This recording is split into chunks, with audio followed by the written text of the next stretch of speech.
Isa ka ba sa mga content creator na nahihirapan mag-film kung ano nga ba ang video na dapat yung i-post unang-una? Well, hindi naman kayo nag-iisa talaga guys. Marami naman talagang mga content creator dyan, no, na nagsisimula at nahihirapang maghanap kung ano nga ba yung unang-unang video nila na ipopost. Actually, common siya ng mga feelings, mga content creator na na-confused, na-overwhelmed, at nag-struggle talaga sila sa part na yan. Don't worry guys, because sa video na to is pag-uusapan natin kung ano nga ba ang dapat ninyong unahing i-upload, i-film para mag-grow yung YouTube channel ninyo. And I'm also going to share with you the practical tips on doing your YouTube videos. Alam ko kung baguhan ka, random yung mga videos na napopost ninyo. Alam ko na yung ibang mga tip nagsasabi na, post na kayo ng post ng random kasi hindi naman alam talaga kung ano yung mag-grow. But to me, ito yung talagang nag-help sa akin para mag-grow yung aking YouTube channel. Yes, inaamin ko at the beginning of my YouTube journey, talagang random din yung mga pinopost ko, like how to, mga how to get a passport with a child, tapos business, tapos mga skincare, tapos vlog na naman. But alam nyo yung natutunan ko sa ganyang bagay is that naku-confuse ko si YouTube. Naku-confuse ko si YouTube algorithm kasi hindi niya mag-gets kung ano nga ba ako, ano nga ba yung aking YouTube channel at kanino niya ba ito ipapasa or kanino niya ba ito ibibigay or kanino niya ba homepage ito ipapakita. So, yun yung problema doon. So, start mo klaruhin kang YouTube at mag-start kang mag-focus kung ano ka nga ba. Ano nga ba yung niche mo? And then, start with one proven format, which is pag-uusapan natin yan mamaya.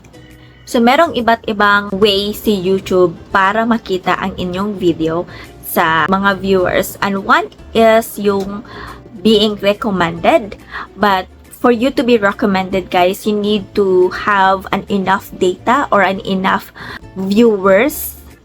And ano nga ba sila? Para ma-recommend ka, ma-recommend din yung video mo sa iba't ibang klaseng user with the same niche. Let's say for example, isa kang nanay na naghahanap ka ng mga gamit for the baby and then nakita mo ang video ng sino nga ba, si YouTube vlogger na sinasabing isa siyang mommy, mayroon recommend siyang mga things for your baby. Now, kapag nag-meet kayo halfway, that's the time that YouTube will recommend this YouTube content creator with the same user na kagaya mo. And that's how you can get being recommended. Aside pa nun, pwede kang ma-recommend sa homepage, pwede kang ma-recommend sa end screen. Yung pang after almost end na ng video, merong mga pop-up up dyan na mga videos, recommendation. So yun. And then, other than that, pwede ka ding ma-push in the searching, in the search results. Meaning, yung mga how-to videos or yung mga tutorial or guide na mga videos. Now, I would recommend you guys to start with your first YouTube video on answering a question of how to. Meaning, make your video content searchable. Make your video content to be available when someone search on this question. So one of the example talagang nag-grow yung YouTube ko is when I post a video of how to search a supplier online. Yung time na yun guys, it was around pandemic. And then, yung mga tao nasa bahay lang. So basically, naghahanap talaga sila ng mga pagkakakitaan, mapagkakabisihan, and kahit dapat nasa bahay sila guys, available yung online searching nila. Like yung mahahanap talaga nila yung mga supplier. Tapos kung maghahanap sila, saan? So yeah, that's why I created that video and it gains me and able to help me achieve my 4,000 watch hours dahil lang sa video na iyon. So, by answering the how-to, it started with like the next game of how to video na naman, like how do you compute, how do you blah blah blah. Basta yung key point dyan is that you are answering a problem or answering a question on your niche. Now, bakit siya mag-work? Although hindi siya magva-viral agad-agad when you post it, the good thing on that is it will be an evergreen. Meaning, parang nagtatanim ka lang ng buto and you will just have to wait na mag-grow iyon at ma-harvest. Over time, kapag tama yung ginawa mo sa video title mo, tama yung ginawa mo sa descriptions mo, tama yung ginawa mo sa video tags mo, tama yung ginawa mo sa thumbnail mo, then eventually, over time, talagang mag-grow at magiging available, searchable na yan. Now, if you'd like to learn more about those part of like the video title, the thumbnail, creating the thumbnail, making sure that your tags are correct for your video, then please go ahead and subscribe now because I will be sharing that in our next video, guys, because this is the series of sharing my YouTube journey to become a content creator full-time. Now guys, yung video na yon na how to, even up until now, ito lang kasi yung nakaganda ni YouTube. Kasi over time, hindi siya, kumbaga, kahit gaano pa katagal na yung video mo dyan, as long as merong nagsa-search at alam ni YouTube na kapag nag-search yung tao na to at yun yung laman ng video mo or sagot ng mga questions ninyo, then basically mapopost at mapupush through kayo talaga. Even though 1 year ago na yan, 2 years ago na yan, let me share my other videos, guys, that even up until now, pinupush pa rin siya ni YouTube kasi it answers to a question at alam ni YouTube na yung video na yun ang dapat i-recommend niya sa mga taong nagsa-search. Kasi it answers their questions, you know? Let's talk about my top 3 tips for you to make that video searchable. Now, I know at first parang, ano nga ba yung context? Sige nga, Val, nandun na tayo. Mag-create na ako ng mga how-to videos. Pero, ano yung mga how-to videos na ipopost ko based on my niche? So, let's say for example, naghahanap ka ng tip on how to become a full-time content creator as a working mom. So, yun yung uunahin mo. Isi-search mo siya mismo sa key bar search ni YouTube.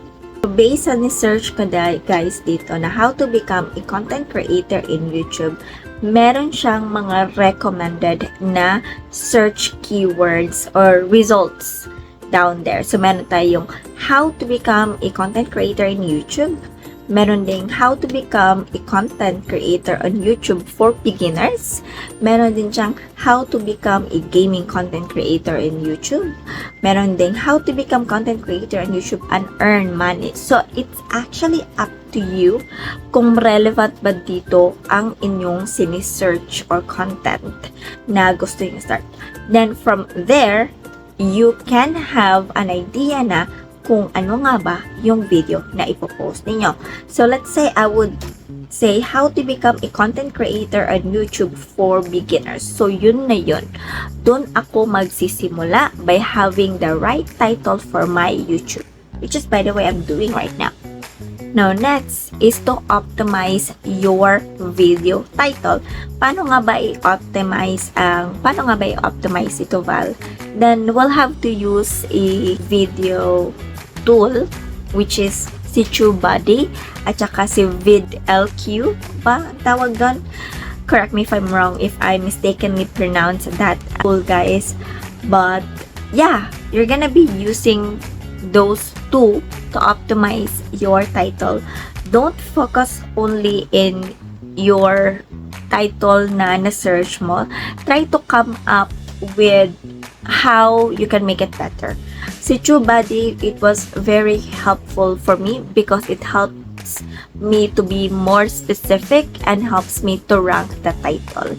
So, I will try to use the TubeBuddy, type in this video title that I have in my mind, and then kapag nandyan na yan, magbibigay siya ng results or like ranking, yung score card, I believe so, yung score, kung is it a recommended video title for you to use. If not, then these are my suggestions. I'm not paying TubeBuddy a full monthly subscription, guys. I'm just using the free features. So I'm lucky that I was able to have even though limited lang talaga yung free access, but it helps for my major and basic needs to make my YouTube grow.